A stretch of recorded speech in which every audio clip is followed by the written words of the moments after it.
அனைவருக்கும் வணக்கம். பெருந்தலைவர் காமராஜர் அவர்கள் தான் இறக்கும்போது சட்டைப்பையில் 120 ரூபாய் பணம், தன்னுடைய வங்கி கணக்கில் 125 ரூபாய் பணம், 4 வெள்ளச்சட்டை, 4 வெள்ளை வேட்டி, 4 துண்டு, ஒரு செருப்பு ஜோடி, ஒரு கண்ணாடி, ஒரு பேனா, 6 சாப்பாடு பாத்திரங்கள். இதுதான் அவருடைய சொத்து. சாகும் வரைக்கும் சொந்த வீடு கிடையாது, வாடகை வீட்டில் தான் குடியிருந்திருக்காங்க. எப்பேற்பட்ட ஒரு மகத்தான தலைவர் பெருந்தலைவர் காமராஜர் அவர்கள்.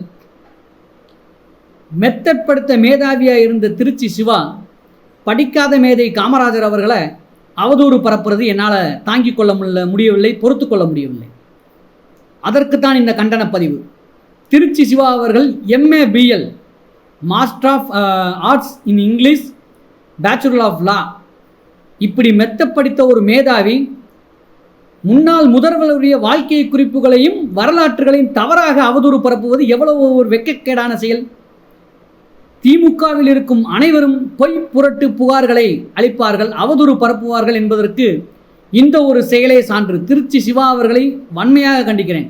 என்னதான் ஒரு பாராளுமன்ற உறுப்பினராக இருந்தாலும் வரலாறு தெரியாமல் மங்குனி பாராளுமன்ற உறுப்பினராக இருப்பது வேதனைக்குரியது, கண்டனத்துக்குரியது. தமிழக அரசு உடனடியாக அவர் மீது அவதூறு வழக்கு பதிவு செய்து நடவடிக்கை எடுக்க வேண்டும்.